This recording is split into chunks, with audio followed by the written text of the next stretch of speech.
kita lanjut. Kita akan berbicara roh. Jadi seperti ayat tadi, roh itu berasal dari tiupannya Allah. Jadi Allah meniupkan roh ke dalam jasmani kita. Nah, tapi kalau sing ditiupkan itu roh baru, apa roh daur ulang itu nanti pengertiannya sesen lain. Dan kita juga mengetahui bahwa Allah juga menyampaikan kepada Rasulullah, kalau ada yang menanyakan roh, katakan, roh adalah urusanku, urusannya Allah. Tidak aku berikan kepadamu kecuali yang sedikit. Nah, sedikit ini loh. Jadi awak dewe kita ini berbicara tentang sedikit itu tadi, tapi sedikitnya bagi Allah. Nah, mungkin otak kita tidak muat juga. Betul sedikit, tapi Allah ya. Jadi aku adalah makhluk rohani yang ditiupkan ke dalam jasmani. Nah, rohani terdiri dari unsur roh dan jiwa. Jasmani terdiri dari unsur raga, nyawa, dan sukma.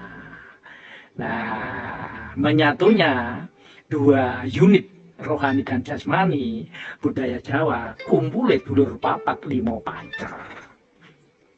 Sehingga sebetulnya pancernya itu siapa? Nah, pancer ya roh itu sendiri. Nah, terus ada pertanyaan sekarang. Sebelum jasmani itu ditiup roh oleh Allah, apakah ada kehidupan? Nah, ya apa jawabnya? Saya tegaskan bahwa ada. Sudah ada kehidupan. Nah, kehidupannya kita tarik ke belakang. Karena jasmani ini adalah hasil pembuahan antara spermanya bapak dengan sel telurnya ibu. Coba kita bahas. Oh nanti pada waktu sesinya raga. Sekarang kita kembali kepada roh. Roh antara lain mengaktifkan, nah itu fungsinya roh. Roh antara lain mengaktifkan kehidupan.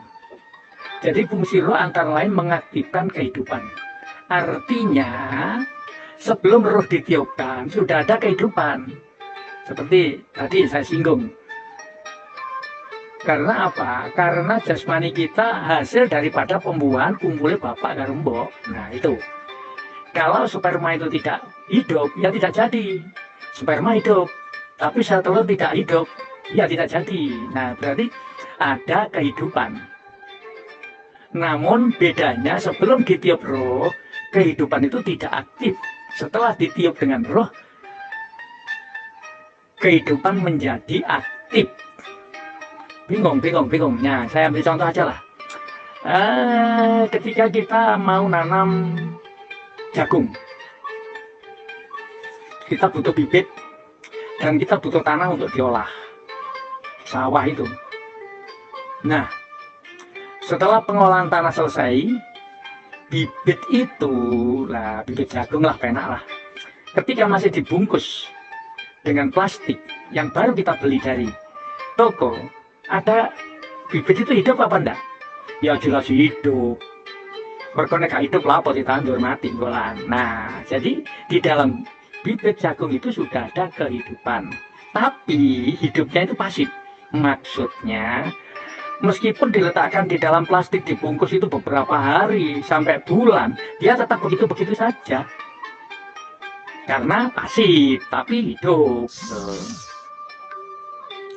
Nah, setelah jagung itu kita masukkan ke dalam tanah, terus kita uruk dengan berbagai macam ilmu pertanian maksudnya, kita akan berbicara jagung. Nah, di situ mulai hidup yang pasif tadi menjadi aktif. Buktinya 2-3 hari kita lihat, seperti ingil, lembaganya sudah muncul dan tumbuh. Lama-lama akan menjadilah sebuah tumbuhan yang kita namakan wite jagung itu tadi. Nah itulah. Jadi fungsi daripada roh antara lain mengaktifkan kehidupan. Dan dengan aktifnya kehidupan menimbulkan pertumbuhan. Ya kayak jagung itu mang. Bareng wis kurukan lemah, tumbuh. ya bisa regenerasi secara otomatis di seluruh tubuh. Nah, awak dewe ini ada yang luka, apa ini disembuhkan sendiri oleh tubuh itu. Nah, ini ya kinerjanya roh juga. Maka roh berada di seluruh tubuh pada setiap sel. Nah, inilah. Ini satu menit roh. Ya berada di dalam tubuh ini pada setiap sel. Yang pada awalnya pembuahan adalah satu sel. Nah, hidup ini menjadi sekitar 6 juta sel. Loh, cobalah. Jadi roh itu ya ada di setiap sel itu. Dan roh juga menjadi media diberinya manusia sifat-sifat Allah. Welas asih, juga senang. Ya sakabeh semuanya sifat-sifat itu diberi. Nah, sehingga kita mempunyai ada rasa kasihan, ada rasa marah, ada rasa macam-macam. Nah, itulah.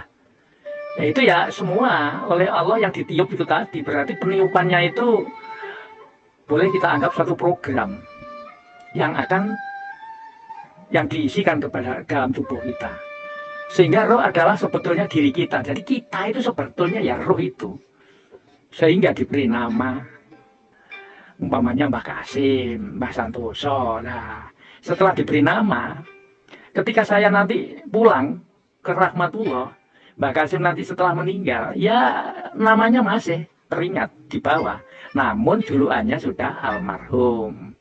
Almarhum itu artinya untuk mengidentifikasi bahwa ini sudah almarhum, sudah meninggalkan dunia yang fana. Nah, itu juga besar fungsinya. Sehingga nanti kalau kita mengirimkan sesuatu, juga sampai kesasar. Dan tidak sampai tadi royoan liyane.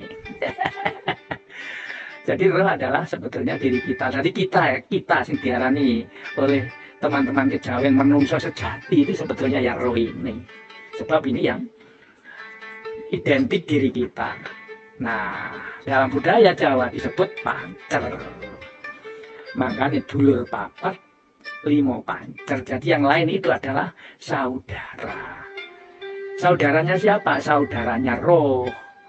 Sehingga roh bisa menjalankan fungsinya.